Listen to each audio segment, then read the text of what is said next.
Guys, welcome to सैर Sharma jobs notifications. और आज हम बात करेंगे ट्रांस एमिनेशन, डी एमिनेशन। ये दो हम रिएक्शन देखेंगे अमीनो एसिड मेटाबॉलिज्म यानी प्रोटीन मेटाबॉलिज्म में। रही बात आपकी लिपिड में, तो लिपिड में भी हम दो चीज़ें देखेंगे। एक देखेंगे हम फैटी एसिड ऑक्सीडेशन और एक हम देखेंगे फैटी एसिड बायोसिंथेसिस। तो स्टार्ट करते हैं सबसे पहले ट्रांस एमिनेशन रिएक्शन से। तो व्हाट इज ट्रांस एमिनेशन? आपको वर्ड से समझा रहा। ट्रांस ट्रांस माने कुछ चीज़ ट्रांसफर होगी, और अमीनेशन मतलब अमोनिया ग्रुप है कोई, ठीक है, या अमोनिया ग्रुप है कोई, ठीक है। तो सिंपल है, it involves the reversible transfer of primary amino group situated at the end side of the chain of an amino acid to an keto acid to form a new amino acid and new keto acid। सीधी बात है कि जो primary आपके amino acid है, उसका जो amino group है वो कन्वर्ट हो जाएगा किसी और अमीनो एसिड में, और वो एक नया कीटो एसिड बनाएगा और नया अमीनो एसिड बनाएगा। तो कैसे बनाएगा, इसके बारे में हम देखेंगे कि कैसे प्रोसेस चलती है। करेक्टरिस्टिक्स में क्या मैं बात करूं, तो आपसे एमसीक्यू में क्या पूछा जा सकता है। तो आपके एमसीक्यू का पहला क्वेश्चन बनता है कि transamination reaction is catalysed by which enzyme. तो कौन सा एंजाइम है जो ट्रांस एमिनेशन रिएक्शन को कैटलाइज्ड कर रहा है? वो है ट्रांस एमिनेज। इसको आल्सो कहते हैं अमीनो ट्रांसफेरेज। तो आपको कंफ्यूज नहीं होना कि ट्रांस एमिनेज होगा या अमीनो ट्रांसफेरेज होगा, दोनों एक ही बात है। उसके बाद मैं बात करूं, तो यहाँ पर को एंजाइम रिक्वायर्ड, जैसे मैंने आपको पहले पढ़ाए हुए हैं को एंजाइम या को फैक्टर्स। ये क्या होते हैं? ये ऐसे एंजाइम होते हैं जो रिएक्शन को प्रोसीड करेंगे, बट हमें चाहिए साथ में। जैसे फॉर एग्जांपल के लिए मैं बात करूं आपकी ग्लाइकोलाइसिस की, तो ग्लाइकोलाइसिस आप सभी को मैंने कल पढ़ाई थी। तो उसमें आप सभी को मैंने बताया होगा, जब ग्लूकोज ट्रांसफर होता है ग्लूकोज 6 फॉस्फेट में, तो हमारे एक एंजाइम काम करता है हेक्सोज, ठीक है। कौन सा? हेक्सोकाइनेज। हेक्सोकाइनेज एक एंजाइम वर्क कर रहा है, तो उसको एक कोई ना कोई कोफैक्टर चाहिए। तो कौन सा कोफैक्टर चाहिए, मैंने आपको कल पढ़ाया था। तो जो हमें हेक्सोकाइनेज के लिए कोफैक्टर चाहिए वो होता है Mg2 पॉजिटिव। तो वो कोफैक्टर होता है। तो इधर बताया गया कि कौन सा कोफैक्टर होगा। तो इधर वो को enzyme required for the transfer is pyridoxal phosphate. कौन सा है? Pyridoxal phosphate. अब मैं आपसे पूछ सकता हूं कि पायरिडॉक्सल फॉस्फेट किसका प्रिकर्सर है या किस विटामिन का कोफैक्टर है? मैंने आपको पढ़ाया है, ध्यान से पढ़ लेना, इधर से क्वेश्चन पक्का बनेगा। तो ये विटामिन B6 का यानी पायरिडॉक्सिन का ये एक कोफैक्टर है। किसका? पायरिडॉक्सल फॉस्फेट किसका प्रिकर्सर है? ये किसका कोफैक्टर है? विटामिन B6 का। विटामिन B3 का कौन सा है? ठीक है, विटामिन B3 होती है बायोटिन, सॉरी, विटामिन B3 होता है आपकी नियासिन। तो विटामिन B3 का आपका कौन सा कोफैक्टर है? ठीक है, तो आपको कमेंट करना है, आपके लिए कमेंट बॉक्स खुला हुआ है। ओके। दूसरी बात, it is a reversible process and does not involve to the liberation of ammonia. ये बहुत अच्छी पॉइंट है। यहाँ पर बताया जा रहा है कि ये एक रिवर्सिबल प्रोसेस है। ये रिवर्सिबल नहीं है, रिवर्सिबल है। एक आगे जाएगा तो बैकवर्ड भी आ सकती है। और इसमें यहाँ पर बताया जा रहा है कि अमोनिया का लिबरेशन नहीं होगा, जैसे कि डी एमिनेशन रिएक्शन में आपकी जो अमोनिया का लिबरेशन हो जाता है यानी अमोनिया अलग ही हो जाती है, इधर अलग नहीं होगी, सिंपली ट्रांसफर होगा अमीनो ग्रुप। कैसे होगा इसके बारे में पढ़ते हैं। एक और क्वेश्चन आपसे बन सकता है कि लाइसिन, थ्रियोनिन और साइक्लिक अमीनो एसिड, कौन कौन से साइक्लिक अमीनो एसिड है? Proline, okay. वो आपकी यहाँ पर क्या नहीं कर रही है, वो ट्रांस एमिनेशन रिएक्शन नहीं करती है। तो कौन सा amino acid reaction, amino acid आपके ट्रांस एमिनेशन रिएक्शन नहीं करती है? वो है lysine, threonine and cyclic amino acid like proline and hydroxy proline. उसके बाद मैं मैकेनिज्म की बात करूं, तो मैकेनिज्म से आप समझ जाओगे कि ट्रांस एमिनेशन होता क्या है। Pyridoxal phosphate reacts with amino acid to form the Schiff base like complex which can dissociate to form the keto acid and pyridoxal pyridoxal amine phosphate. हुआ क्या? यहाँ पर देखिए आप, यहाँ पर सबसे पहले आपके पास कोई अमाइनो एसिड है, मान लीजिए, सब कुछ भूल जाइए जो मैंने पहले बताया आपको। अब आपको ध्यान से सुनना है। आपके पास है एक अमाइनो एसिड, ठीक है। इसके साथ ही आपका इंजाइम वर्क करेगा और एक आपका कोफैक्टर वर्क करेगा। मैंने आपको पहले पढ़ाया है, जब भी इंजाइम वर्क करेगा तो इसके साथ कोई ना कोई कोफैक्टर लगेगा ही लगेगा। तो इधर जो कोफैक्टर है वो है आपका को इंजाइम पायरिडॉक्सल फॉस्फेट। याद रखना है कौन सा है? Pyridoxal phosphate. तो जब अमीनो एसिड के साथ पायरिडॉक्सल फॉस्फेट कॉम्प्लेक्स बनाएगा, ये रिएक्ट करेगा, तो ये बनाएगा अल्फा कीटो एसिड और पैरोक्सल अमाइन फॉस्फेट। ये कैसे बनाएगा? यहाँ पर देखिए, जहाँ पर फर्स्ट अमीनो एसिड आपको दिख रही है, फर्स्ट अमीनो एसिड, वहाँ आपका NH2 ग्रुप लगा हुआ है। उस NH2 ग्रुप को आप रिमूव कर दीजिए।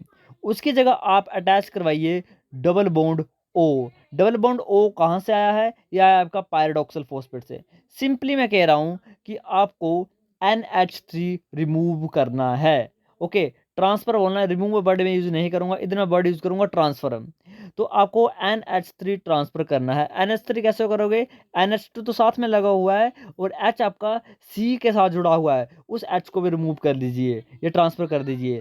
तो यहाँ से क्या गया, पहले फर्स्ट अमीनो एसिड से NH3 चला गया तो जुड़ेगा क्या साथ में? जुड़ेगा आपका डबल बॉन्ड O। तो क्या बन गया आपका RCOOH, वो तो वैसा रहा, और यहाँ पर H चला गया है, NH2 भी चला गया है, तो जुड़ा क्या? C double bond O। तो ये जो C डबल बॉन्ड O और COOH होता है, ये क्या होता है? ये कीटो एसिड होता है। ओके, मैंने आपको पढ़ाया है एल्डोज और कीटोज, तो वहाँ पर आपने देखा होगा C डबल बॉन्ड O, वो क्या होता है? कीटो ग्रुप है। तो यहाँ पर कीटो ग्रुप जुड़ गया, यानी कीटो एसिड बन गया। अब कीटो एसिड बना तो साथ में निकला क्या? साथ में आपका पैराडॉक्सल अमाइन फॉस्फेट निकला। जो पैराडॉक्सल आपका फॉस्फेट था, उसके साथ अमाइन ग्रुप अटैच हो गया है। सिंपली जो कोएंजाइम था, उसके साथ जब मैंने कहा कि NH3 आपने ट्रांसफर किया, तो वो NH3 यहाँ पर जुड़ जाएगा। NH2 साथ में H जुड़ गया, बाकी सेम बाहर आ। यहाँ से क्या, C डबल बॉन्ड O तो पहले से निकल गया था इधर से कोएंजाइम से, तो बचा क्या? कोएंजाइम H और NH2 और H, ये अमीनो एसिड से आया है। ओके, और डबल बॉन्ड O इसका पहले से रिमूव किया गया है। तो ये सिंपली आपकी रिएक्शन है। जब यहाँ पर देखो आपका अल्फा कीटो एसिड बना, तो आपका अल्फा कीटो एसिड रिएक्ट करेगा पैराडॉक्सल अमाइन फॉस्फेट से। जो भी प्रोडक्ट आपका बना, वो प्रोडक्ट आपस में रिएक्ट करेगा, और जो बनाएगा वो बनाएगा second amino acid. Second amino acid कैसे बनाया इसने? अब देखो, यहाँ पर बेस वही है आपका, जहाँ पर C डबल बॉन्ड O था, सेकंड कीटो एसिड देखो, जहाँ पर मैंने लिखा सेकंड कीटो एसिड, इसको देखो, यहाँ पर लिखा C डबल बॉन्ड O। तो यहाँ से C double bond O remove हो जाएगा, ठीक है, और अटैच क्या हो जाएगा? NH2H, जो NH3 वहाँ पर मूव होता है, ये NH3 यहाँ पर अटैच हो जाएगा। ओके, और रही बात को एंजाइम की, तो को एंजाइम में आपका NH3 रिमूव हो गया है, तो यहाँ पर आपको अटैच करवा देना है C डबल बॉन्ड O। तो ये क्या बन जाएगा? पैराडॉक्सल फॉस्फेट, और ये रेडी हो जाएगा नेक्स्ट प्रोसेस के लिए। एग्जाम्पल के माध्यम से समझिए, ये आपका ग्लूटामेट पायरुवेट ट्रांस एमिनेज। तो यहाँ पर देखो ग्लूटामिक एसिड है, और ग्लूटामिक एसिड का मैंने स्ट्रक्चर आपको बताया है, बहुत ईजी स्ट्रक्चर है, मैंने अमीनो एसिड के स्ट्रक्चर में आपको बताया कैसे आपको बनाना है। साथ में पायरुविक एसिड क्या है? कीटो एसिड है। तो यहाँ पर देखो, सबसे पहले एक अमीनो एसिड आया, उसके बाद पायरुविक एसिड आया, यानी कीटो एसिड आया, और यहाँ पर एंजाइम वर्क करा है ग्लूटामेट पायरुवेट ट्रांस एमिनेज, या आप कर सकते हो अमीनो ट्रांसफेरेज भी आप लिख सकते हो। उसके बाद कोफैक्टर्स का है पैराडॉक्सल फॉस्फेट। अब यहाँ से क्या रिमूव होगा, कोई बता सकता है? अमीनो एसिड से आपका NH3 ट्रांसफर हो जाएगा। तो यहाँ पर NH3 आप ट्रांसफर कर दीजिए, क्या बचा आपका? C बचा, COOH बचा, CH2OH2 बचा, और COOH बचा। और यहाँ से जो पैराडॉक्सल फॉस्फेट है, यहाँ से आपको डबल बॉन्ड O लेके आना है, यहाँ से डबल बॉन्ड आपको यहाँ पर अटैच करवा देना है, तो ये बन गया आपका अल्फा कीटो एसिड। और साथ में निकला क्या? अब यहाँ पर जो अमीनो एसिड है, वह न्यू अमीनो एसिड आपकी बन चुकी है L एलानिन। तो L ग्लूटामिक एसिड से L एलानिन आपकी बन गई है, तो ये हो गई ट्रांस अमीनेशन हो गई, क्योंकि न्यू आपकी अमीनो एसिड बन चुकी है। ऐसे एग्जाम्पल यहाँ पर ग्लूटामेट ऑक्सैलो एसिडेट से आप ले सकते हो, बहुत ईजी है, समझ सकते हो, सेम वही है आपका, ठीक है, ज़्यादा टफ नहीं है आपका। तो उसके बाद हम नेक्स्ट बात कर लेते हैं आपका डीएमिनेशन। डीएमिनेशन में और ट्रांसएमिनेशन में यही डिफरेंस है कि डीएमिनेशन में जो आपका अमीनो ग्रुप होगा वो रिमूव ही हो जाएगा, आपका चला जाएगा। But in case of transaminase आपका ओनली ट्रांसफर हो रहा है वो। यहाँ पर देखो अमीनो ग्रुप आपका, यहाँ पर देखो अमीनो एसिड आपको दिख रही है RCHNH2COOH, इसके साथ FAD भी जुड़ सकता है, FMN भी जुड़ सकता है। एक ही बात है, ये किसके कोफैक्टर हैं? ये विटामिन B2 के हैं, मैंने आपको पढ़ाए हैं। ओके, राइबोफ्लेविन के हैं। जब अमीनो एसिड ऑक्सीडेज एंजाइम यहाँ पर वर्क करेगा, तो यहाँ पर सबसे पहले बनेगी अमीनो एसिड। क्या बनेगी आपकी? अमीनो एसिड बनेगी आपकी। यहाँ पर आप देख सकते हो अमीनो एसिड है, अमीनो एसिड से आपका यहाँ पर FAD निकल जाएगा, ठीक है, FAD निकल जाएगा, तब से होगा ये 2 हाइड्रोजन भी अपने साथ ले जाएगा। यहाँ पर आपको देखो अमीनो एसिड में क्या लिखा है? RCH, यहाँ से एक H आप रिमूव कर लीजिए। उसके बाद नीचे क्या लिखा है? NH2, वहाँ से भी एक एच रिमूव कर लीजिए। अब इसको बॉन्डिंग पूरी करनी है, इसलिए इसने डबल बॉन्ड लगा दिया है NH के साथ, क्योंकि यहाँ पर 2 एच रिमूव हुए। 2 एच रिमूव किसने किए? ये किए भाई अपने FAD ने। FAD का काम ही ये है कि ये ऑक्सीडाइज होके FADH2 में कन्वर्ट होगा। तो 2 हाइड्रोजन इसने एक्सेप्ट कर लिए और यहाँ पे बच गया भाई अपना अमीनो एसिड। अमीनो एसिड्स में आप जब वाटर डालोगे तो आपका बनेगा अल्फा कीटो एसिड, और अमीनो आपका लिबरेट हो जाएगा, अमोनिया NH3 आपका क्या हो जाएगा, लिबरेट हो जाएगा, बाहर निकल जाएगा। यहाँ पर कोई भी अमीनो एसिड नहीं बनेगी, ओनली अल्फा कीटो एसिड बनेगा। नेक्स्ट आपका बायोसिंथेसिस ऑफ फैटी एसिड्स, बहुत ईजी है। फैटी एसिड्स में यहाँ पर देखो, fatty acid synthesis the animals and yeast cell occur in the cytosol. तो आपसे पूछा जा सकता है कि फैटी एसिड सिंथेसिस कहाँ पर होती है, तो ये आपके भाई साइटोसोल में होती है। उसके बाद जो प्लांट सेल होते हैं उसमें क्लोरोप्लास्ट के अंदर होती है, क्लोरोप्लास्ट में जो स्ट्रोमा होता है उसके अंदर होती है। Biosynthesis of fatty acid involve the step as addition of 2 carbon atom. Biosynthesis of fatty acid में 2 कार्बन आपके स्टेप वाइज ऐड हो रहे हैं, और यहाँ पर आप देख सकते हो जो ऐड करवा रहा है वो करवा रहा है एसिटाइल को एंजाइम ए। और एसिटाइल को एंजाइम आप सभी को पता होगा कब बनता है, ग्लाइकोलाइसिस की प्रोसेस के बाद जब पायरुवेट कन्वर्ट होता है एसिटाइल को एंजाइम ए में। तो acetyl co enzyme A help कर रहा है दो दो आपका कार्बन एटम ऐड करके ये बिग फैटी एसिड बना देगा। कैसे बनाएगा, यहाँ पर देखिए। सबसे पहले यहाँ पर आप देख सकते हो ये एक आपका acetyl co enzyme A shutter system है। इसमें सबसे पहले देखो आपको समझना पड़ेगा, एक जो लेफ्ट साइड लिखा हुआ है वो है आपका मैट्रिक्स। किसका मैट्रिक्स है? वो माइटोकॉन्ड्रिया का। और जो आपका इंटरमेम्ब्रेन स्पेस है ये आपकी किसकी है? ये आपकी क्या बोल सकते हैं, माइटोकॉन्ड्रिया की। और उसके बाद जब फैटी एसिड आपको दिख रहा है, फैटी एसिड सिंथेसिस, ये आपका साइटोसोल है। जब यहाँ पर acetyl co enzyme A mitochondria में बना तो यहाँ पर ये सीट्रेट में कन्वर्ट होता है, आप सभी को तो क्रेब साइकिल में। सीट्रेट से ये अब सीट्रेट ट्रांसपोर्टर के हेल्प से इंटरमेम्ब्रेन स्पेस में आ जाएगा। इंटरमेम्ब्रेन स्पेस में जो साइटोसोलिक को एंजाइम ए है और सिट्रेट लाइज की हेल्प से सिट्रेट टूट जाएगा एसिटाइल को एंजाइम ए में, और acetyl co enzyme A use होगा फैटी एसिड की बायोसिंथेसिस में। यहाँ पर देखो, सबसे पहले जो एसिटाइल को एंजाइम है वो फर्स्ट स्टेप में एटीपी के साथ अपना बॉन्ड बना रहा है और एंजाइम बनकर रहा है एसिटाइल को एंजाइम कार्बोक्सिलेज। तो मेलानाइन को एंजाइम आपका बन रहा है। मेलानाइन को एंजाइम में आपका मेलानाइन ट्रांसफरेज एंजाइम बनकर रहा है और ये बना रहा है मेलानाइन एसीपी। एसीपी की फुल फॉर्म है एसाइल कैरियर प्रोटीन। वैसे आपका एसिटाइल को एंजाइम भी आपका एसिटाइल एसीपी बनाएगा। अब हमारे पास बन चुका है मेलानाइन एसीपी एंड एसिटाइल एसीपी। यहाँ पर देखो, एसिटाइल एसीपी 2 कार्बन कंपाउंड है, 2 कार्बन कंपाउंड के साथ 2 कार्बन कंपाउंड मेलानाइन एसीपी जोड़ दी जाएगा। इस प्रोसेस को बोलते हैं कंडेंसेशन प्रोसेस। तो ये बन जाएगा हमारे पास एसिटो एसिटाइल एसीपी। जब एसिटो एसिटाइल एसीपी बन जाएगा, ये 4 कार्बन कंपाउंड है, यहाँ पर रिडक्शन हो जाएगी। रिडक्शन कौन करेगा? रिडक्टेज। और NADPH से NADP पॉजिटिव बन जाएगा। ये कैसे बना? NADPH कहाँ से आया? ये आया आपका हेक्सोज मोनोफॉस्फेट संट से, वहां से NADPH आया। हेक्सोज मोनोफॉस्फेट संट बहुत इंपॉर्टेंट है, बंकु वहां से आपको बहुत सारे क्वेश्चन आएंगे, पढ़ लेना उसको, बहुत इंपॉर्टेंट है। उसमें आपको होता है 3 चीजें बनती हैं, एक बनता है NADPH, एक बनता है आपका वहां पर इराइथ्रोज 4 फॉस्फेट, और एक बनता है आपका वहां पर एक और चीज बनती है, हाँ, राइबोलोज 5 फॉस्फेट। वो 3 चीजें बनती हैं, बहुत ज़्यादा इंपॉर्टेंट है। जो राइबोज 5 फॉस्फेट है वो हेल्प करता है न्यूक्लियोटाइड के बायोसिंथेसिस में। इराइथ्रोज 4 फॉस्फेट आपकी हेल्प करता है बायोसिंथेसिस ऑफ सेकेंडरी मेटाबोलाइट्स या एंड एरोमेटिक अमीनो एसिड्स। और तीसरी चीज बनती है NADPH, जो यहाँ पर यूज होता है फैटी एसिड की सिंथेसिस में। तो NADPH आपका कन्वर्ट हो रहा है NADP पॉजिटिव में। उसके बाद आपका नेक्स्ट प्रोसेस आ रही डिहाइड्रेशन। डिहाइड्रेशन में आपका वाटर लॉस हो जाएगा और यहाँ पे बन जाएगा आपका क्रोटोनाइल एसीपी। क्रोटोनाइल एसीपी में आपका रिडक्शन होगी दोबारा और ब्यूटेनाइल एसीपी बन जाएगा। यहाँ पर देखो, और ये साइकिल आपकी 7 टाइम रिपीट होगी।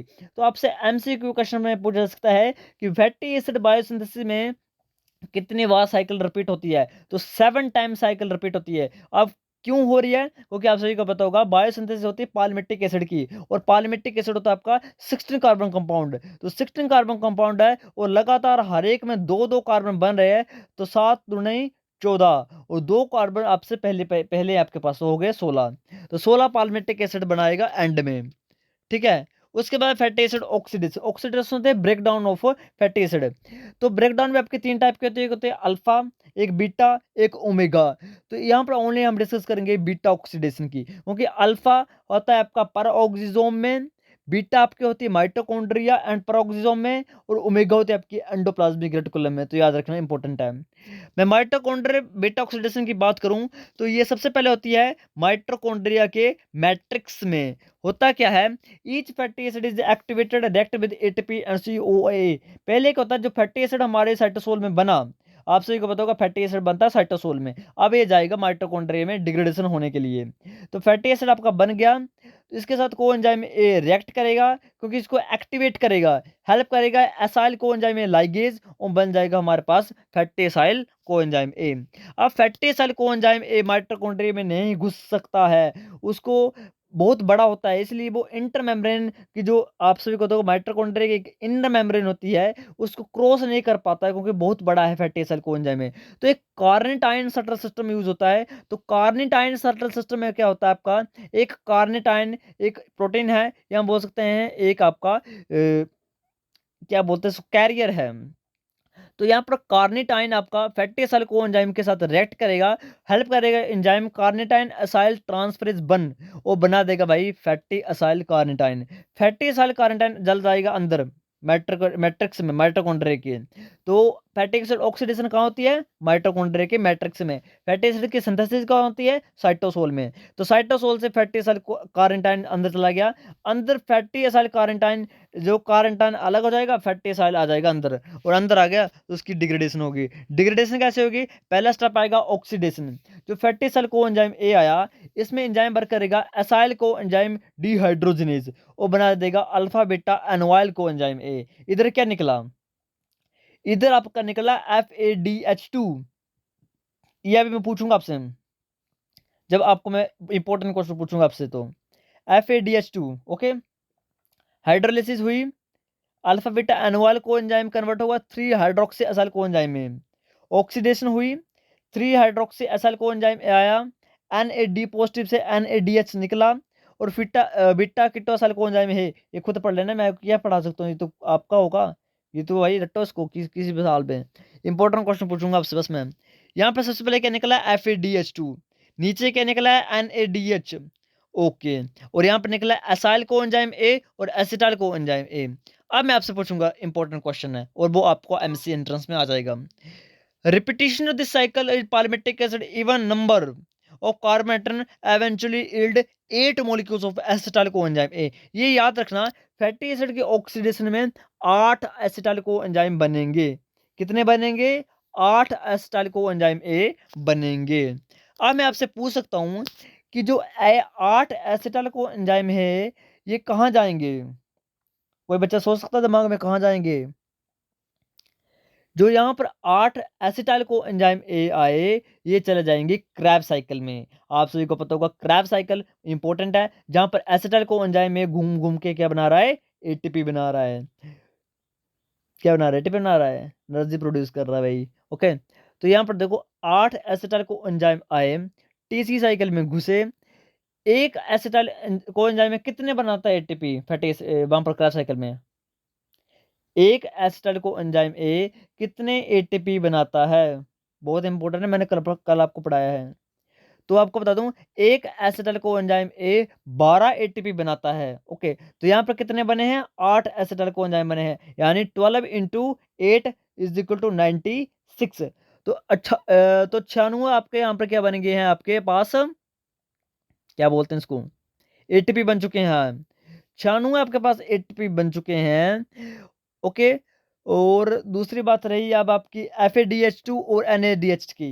तो यहाँ पर कितने NADH निकले हैं, एक, और FADH2 कितने निकला है, एक। अब यहाँ पर मुझे बताओ 7 टाइम साइकिल रिपीट हो रही है, तो कितने NADH निकलेंगे, 7 ही निकलेंगे। कितने FADH निकलेंगे, 7 ही निकलेंगे। तो एक NADH किसके इक्वल होता है, 3 ATP के इक्वल होता है। तो 7 into 3 is equal to 21। 21 ATP NADH ने देगा, और FADH2 था 2 ATP इक्वल, यानी कितने बार रिपीट हो रही है साइकिल, 7 बार रिपीट हो रही है, तो 7 × 2 इज इक्वल टू 14। तो टोटल ATP काउंट करते हैं। सबसे पहले 96 प्लस 21 प्लस 14 प्लस और 2 आपके स्टार्टिंग में यूज हो गए हैं, तो ये टोटल हो जाएगा आपका 131 माइनस 2 129। तो how many ATP are produce in the fatty acid oxidation, 129। Important question आ जाएगा ये। आप देखो वहां पर यदि ऑप्शन आपका नहीं दिया होगा और ना ही 131 दिया होगा ना ही 129 दिया होगा, तो आपसे आपको न्यू सिस्टम ऑफ एडवांस लगाना है। न्यू सिस्टम ऑफ बायोकेमिस्ट्री क्या कहती है कि एक एटीपी 3 एटीपी के सॉरी एक NADH 3 एटीपी के इक्वल नहीं है, वो 2.5 एटीपी के इक्वल है। और जो FADH2 है वो 2 एटीपी के इक्वल नहीं है, वो 1.5 एटीपी के इक्वल है। ये न्यू बायोकेमिस्ट्री का रूल है। और इसमें आपका जो बनेंगे वो आपका मल्टीप्लाई कर सकते हो। जो आपके एसिटल कोएंजाइम है वो बनाएंगे 80, 7 NADH2 को मल्टीप्लाई कर दो 2.5 से, तो आंसर आ जाएगा 17.5। और 7 FADH2 को मल्टीप्लाई कर दो 1.5 से, हाँ 1.5 से, तो आंसर आ जाएगा आपका 10.5। और 2 आपके एटीपी स्टार्टिंग में यूज हो गए थे, तो यहाँ पर 108 से 2 गए 106। तो न्यू सिस्टम के अकॉर्डिंग आपके कितने एटीपी बनते हैं फैटी एसिड ऑक्सीडेशन में, 106। और ओल्ड सिस्टम के अकॉर्डिंग 129। इंपॉर्टेंट क्वेश्चन है, यहाँ पर आपके 2 एटीपी यूज हुए हैं। ओके, तो वीडियो चलेगा तो लाइक शेयर सब्सक्राइब करना। Thank you and have a nice day.